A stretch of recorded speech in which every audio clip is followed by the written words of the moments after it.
Rangpur metropolitan এলাকার 24 নম্বর ওয়ার্ডের মাছুয়াপাড়া এলাকায় রংপুর স্কুলের সাবেক শিক্ষক, জেলা স্কুলের সাবেক শিক্ষক গণপতি চক্রবর্তী স্যারের স্ত্রীর নাম প্রীতিলতা চক্রবর্তী ওরফে ভোলা, স্যারের মেয়ে প্রার্থী চক্রবর্তী এবং 12 বছর বয়সী নিষ্পাপ শিশু প্রিয়ম, এ 4 জনের একটা নির্মম হত্যাকাণ্ড। আজকে আপনাদেরকে আমি বলতে পারি, আমার ছোট সন্তানটার বয়সী এই প্রিয়ম, আমি আবেগে আপ্লুত হয়ে যাই।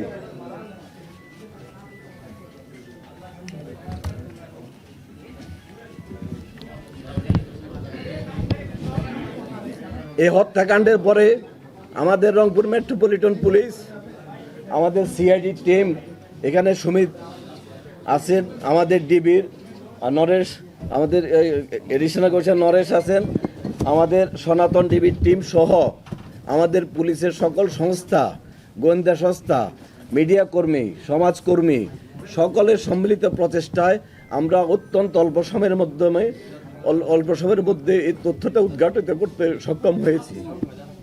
গণপতি চক্রবর্তী স্যার ছিলেন একটা সম্মানিত লোক। ওনার ফ্যামিলি ছিল, কারোর সাথে কোনো কলহ বিবাদ কিছু ছিল না। তো পার্শ্ববর্তী যে বাসাটা উনি এখানে বাড়ি করেছেন, পার্শ্ববর্তী বাসার উপর দিয়ে 2 জন খুনি, তাদের নাম মুগ্ধ দাস, আরেকজনের নাম সিদ্ধার্থ। মুগ্ধ দাস এবং সিদ্ধার্থ পাশের বিল্ডিংয়ের উপর দিয়ে ওনাদের ছাদে আসে। ছাদে এসে, এটা বৃহস্পতিবার দিবাগত শেষ রাতে, তারা 2 জন সম্পর্কে মামাতো ভাই। ছাদে এসে ওই ছাদে বসে তারা নেশা করে, ইয়াবা সেবন করে। ইয়াবা সেবন করাকালীন গণপতি স্যার, আমাদের ভিকটিম গণপতি চক্রবর্তী স্যার যখন উপরে সাউন্ড শুনে তিনি উপরে যান। খালি গায়ে ছিলেন, কাঁধে একটা গামছা ছিল। তিনি ওদেরকে ওনার ছাদে বসে আড্ডা দেওয়ার ব্যাপারে জিজ্ঞাসা করলে, চ্যালেঞ্জ করলে, ওই 2 জন খুনি, তারা যেটা আমি কথা বলেছি আসামিদের সাথে, আসামিরা তাদের পরিচয় প্রকাশ না করার জন্য, সমাজে তাদের যেন পরিচয় প্রকাশ না হয়ে যায়, তাৎক্ষণিকভাবে ওই স্যারের গলায় যে গামছাটা ছিল সেই গামছা দিয়ে পেঁচিয়ে ওনাকে সেখানে হত্যা করেন। গণপতি চক্রবর্তী স্যার যখন স্যারকে খুন করা হচ্ছে তখন উনি বাঁচার জন্য আপ্রাণ চেষ্টা করে এবং কিছু শব্দ হয়। শব্দ শুনে গণপতি চক্রবর্তী স্যারের স্ত্রী প্রীতিলতা চক্রবর্তী ওরফে ভোলা, এই ম্যাডাম উপরে আসার চেষ্টা করেন। উপরে আসার সময় ওই উনাকে সিঁড়ির মধ্যেই গলায় গামছা পেঁচিয়ে, সেখানে ছাদের উপরে কাপড় চোপড় ছিল, পুরনো একটা গামছা পেঁচিয়ে উনাকে সিঁড়ির মধ্যে হত্যা করেন। উনার চিৎকার চেঁচামেচিতে উনার মেয়ে প্রার্থী চক্রবর্তী, বয়স 25, সে যখন এগিয়ে আসে, প্রার্থী চক্রবর্তীকে তারা খুন করে গামছা পেঁচিয়ে। খুনিদের বক্তব্যে আমি যেটা শুনলাম, প্রার্থী চক্রবর্তী মারা যাচ্ছিল না, প্রায় 4-5 মিনিট লাগে তার প্রাণ যাওয়ার ক্ষেত্রে। সেই সময় তারা রশি দিয়ে তার গলায় এবং মুখে পেঁচিয়ে ধরে। একটা প্যাচ গলার উপর দিয়ে যায়, একটা প্যাচ মুখের উপর দিয়ে যায়। তারা এত জোরে এই রশিটা টান দেয়, তার মুখের চোয়াল ভেঙে যায় এবং চোখটা ঠিকরে বের হয়ে যায়। উনাকে মারার পরে খুনিদ্বয় চিন্তা করলো এই নিচে যায়। নিচে যাওয়ার পরে ছোট ছেলেটা, যার কথা বললে আমি আবেগপ্রবণ হয়ে যাই, রংপুর জেলা স্কুলের 5ম শ্রেণীর ছাত্র প্রিয়ম, আমার ছেলের বয়সী, সেই প্রিয়মকে তারা গলায় কাপড় পেঁচিয়ে হত্যা করে এবং এক পর্যায়ে একটা বালিশ চাপা দিয়ে হত্যা করে। হত্যা করার পরে সকাল হয়ে যায়। এরপরে তারা ওই বাসায় ছোট ছেলেটা যে রুমে ছিল সেই রুমের বাথরুমে গোসল করে। প্রথমে সিদ্ধার্থ গোসল করে, সিদ্ধার্থ বের হওয়ার পরে মুগ্ধ গোসল করে। গোসল করার পরে তাদের ডাইনিং টেবিলে বসে তারা খেজুর খায়। সেখানে একটা বইমে খেজুর ছিল। খেজুর খাওয়ার পরে তাদের কাছে একটা পিস ইয়াবা ছিল। সেই ইয়াবা তাদের ডাইনিং টেবিলে বসে সেবন করে এবং ইয়াবার আলামত আমরা পেয়েছি। ইয়াবা সেবনের পরে সকাল হয়ে যায়, জুমার দিন ছিল। তারা অপেক্ষা করতে থাকে বাইরে লোকজন যেন কমে যায়। যখন জুমার নামাজের সময় হয় তখন তারা মুসল্লিরা নামাজে ব্যস্ত ছিল, রাস্তাঘাট ফাঁকা ছিল। দুইজন বাসার থেকে বের হয়ে সাথে লুট করে নিয়ে যায়। এর মধ্যে সিদ্ধার্থ, সে একটা স্বর্ণের দোকানের কারিগর, পিকে পাল জুয়েলার্সে 8 বছর যাবৎ স্বর্ণের কাজ করে। কাজে সে কোনটা স্বর্ণ কোনটা ইমিটেশন সে চিনে এবং একটা চুড়ি সে আগুন দিয়ে পরীক্ষা করে। আমরা যখন কালকে আলামতটা পেলাম যে একটা চুড়িকে স্বর্ণের চুড়ি কিনা পরীক্ষা করার জন্য আগুন দিয়ে টেস্ট করা হয়েছিল, তখন আমরা অনুমান করেছিলাম স্বর্ণের কাজে অভিজ্ঞ হয়তো কেউ থাকতে পারে। তা আমাদের সেই অনুমানটা সঠিক হয়, সিদ্ধার্থ স্বর্ণের কাজে অভিজ্ঞ। তারপরে তারা এই ঘটনাকে ডাকাতি বলে যেন পুলিশ মনে করে, সেজন্য তারা ইচ্ছাকৃতভাবে জিনিসপত্র এলোমেলো করে, অর্থাৎ তদন্তকে ভিন্ন খাতে প্রবাহিত করার জন্য ইচ্ছাকৃতভাবে এটা করে। দুপুরের দিকে তারা এখান থেকে বের হয়ে যায়। বের হয়ে যাওয়ার আগে সেই বাসায় 2টা ফোন ছিল। ফোনগুলো তারা ডিটারজেন্ট দিয়ে বালতিতে ভিজিয়ে রাখে, ফোনে যেন কোনো ফিঙ্গারপ্রিন্ট না থাকে। তারা বলেছে তাদের স্বীকারোক্তি অনুযায়ী ফিঙ্গারপ্রিন্ট যেন না থাকে, সেই উদ্দেশ্যে তারা এটা পানিতে ভিজিয়ে রাখে।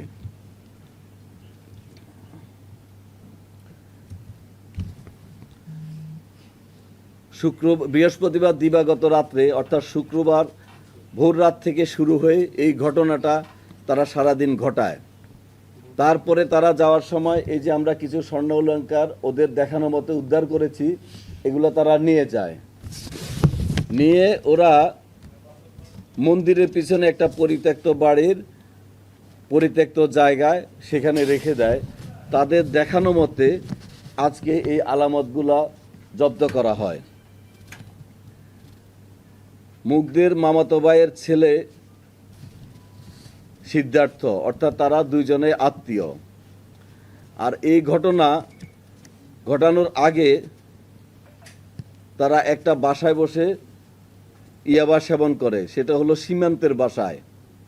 সীমান্ত খুনের সাথে ছিল না, কিন্তু সীমান্তের বাসায় তারা বসে ইয়াবা সেবন করে। ইয়াবা সেবন করার পরে তারা এই বাসার ছাদে এসে সেবন করে। মুগ্ধ সিটি বাজারে মাছের দোকানে কাজ করে, রামনাথের মাছের দোকানে। মুগ্ধের বাসার সামনে খুশি ওরফে প্রশান্ত নামক ইয়াবা ব্যবসায়ীর নাম পাওয়া গেছে, যে ইয়াবা ব্যবসা করে এবং তার থেকে ইয়াবা কিনে নেয়। প্রতি পিস 350 টাকা ধরে তারা ইয়াবা কিনে।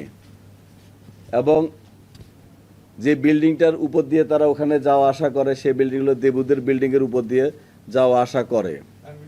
দেবুদের বিল্ডিং, পাশের বিল্ডিংটা গণপতি স্যারের বিল্ডিংয়ের ছাদে বসে তারা এভাবে নেশা করে।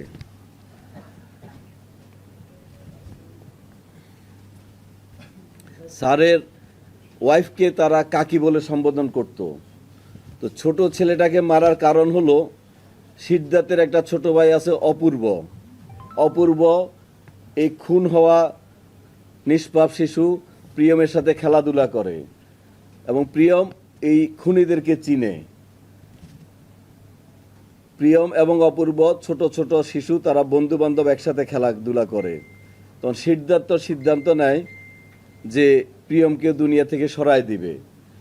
সিদ্ধার্থ এবং মুগ্ধ দুইজনে একসাথে ঝাঁপিয়ে পড়ে নিষ্পাপ শিশুর উপর, কাপড় পেঁচিয়ে হত্যা করে। তার চোখ ঠিকরে বের হয়ে যায়, এরপরে বালিশ চাপা দিয়ে হত্যা করে।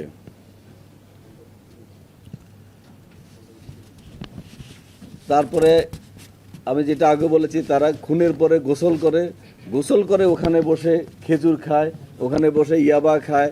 তারপরে যখন দুপুরের দিকে ফাঁকা হয়ে যায়, পাশের বিল্ডিংয়ের ছাদ দিয়ে লাফ দিয়ে বসে তারা চলে যায়। এর আগে ওরা ওখানে চেয়ারে বসে রেস্ট নেয়। আমরা যারা আমাদের এই কাজে সহযোগিতা করেছেন, এই ব্যাপারে মামলা রুজু হয়েছে। কোতোয়ালি থানার মামলা নম্বর 43 ধারা 302-34 দণ্ডবিধি। মামলাটা সঠিক তদন্তের মাধ্যমে, সুষ্ঠু তদন্তের মাধ্যমে আমরা যেন অতি দ্রুত আমাদের পুলিশের যে করণীয় অংশটুকু চার্জশিট দাখিল করতে পারি এবং প্রকৃত আসামি তাদের যেন বিচারের আওতায় আনতে পারি, আমরা সে চেষ্টা করে যাব ইনশাল্লাহ। আর এই দ্রুততম সময়ের মধ্যে মামলার তথ্য উদ্ঘাটন, আসামি প্রত্যক্ষ পরোক্ষভাবে যারা আমাদেরকে সহযোগিতা করেছেন, তথ্য দিয়েছেন, সাপোর্ট দিয়েছেন, আপনাদের সবাইকে আমি এই মিডিয়ার মাধ্যমে আমরা মিডিয়ার মাধ্যমে ধন্যবাদ জানাচ্ছি। মামলার বাদী আমি মাত্র জাস্ট মামলা নম্বরটা ফোন করে ওসি সাহেবকে নিয়েছিলাম। মামলা ওসি আছেন নাকি মামলা বাদীকে? আচ্ছা, আমরা এটা আপনাদেরকে জানাচ্ছি, যেহেতু এই জিনিসটা আমরা একটা খুব ডিলেমার মধ্যে ছিলাম, এটা কি খুন নাকি ডাকাতি। আমরা এই জিনিসটা নিয়ে আমরা খুব দ্বিধাদ্বন্দ্বে ছিলাম, যার ফলে আসামিরকে নিয়ে ইন্টারোগেশন, আসামি অ্যারেস্ট করা, আসামি ইন্টারোগেশন করা, এগুলো নিয়ে আমরা ব্যস্ত ছিলাম এবং আছি। আমি আপনাদের মাধ্যমে আমাদের এই দক্ষ টিমকে ধন্যবাদ জানাতে চাই, যারা রংপুর মেট্রোপলিটন পুলিশে একটা টিম ওয়ার্কের মাধ্যমে রংপুর মেট্রোপলিটন পুলিশকে জনগণের সেবক হিসেবে উপস্থাপন করতে পারছে।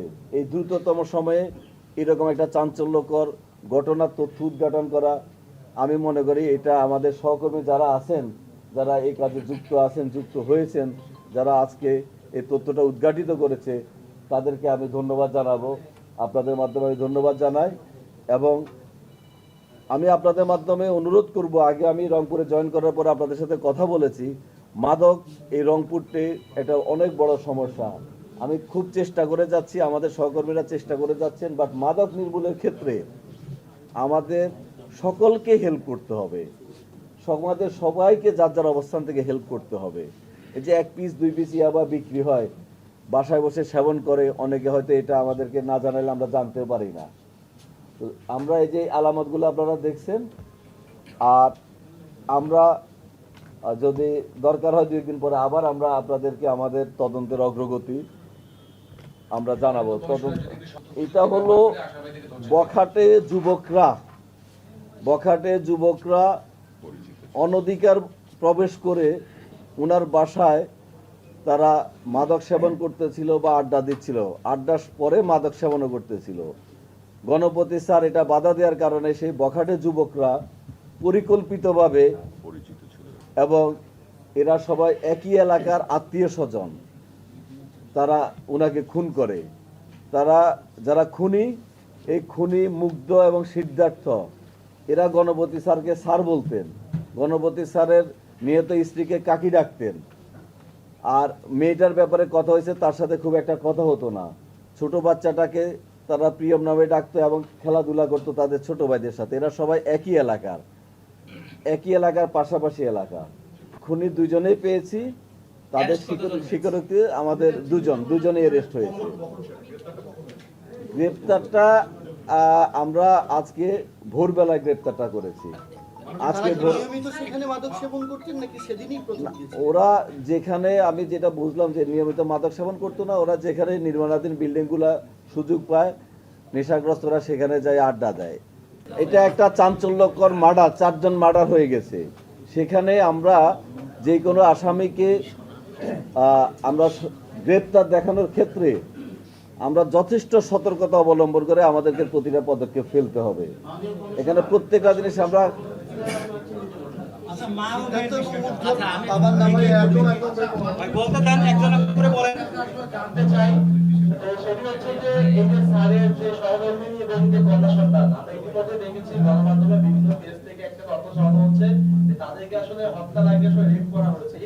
না, হত্যার এরকম রেপের কোনো আলামত পাওয়া যায় নাই।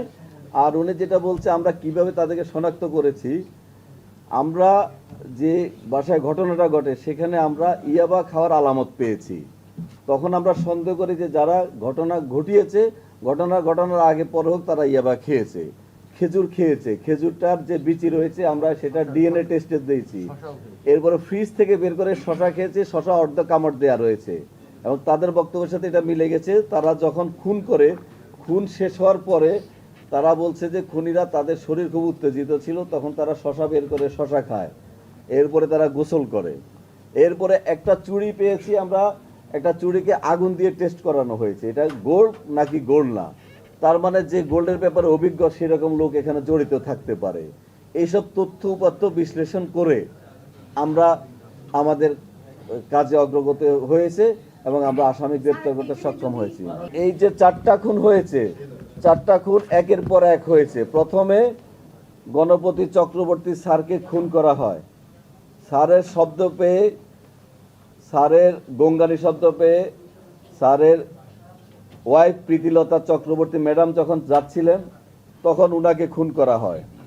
উনার শব্দ পেয়ে মেয়েটা যখন আসতেছিলেন প্রার্থী চক্রবর্তী, এরপরে প্রার্থী চক্রবর্তীকে খুন করা হয়।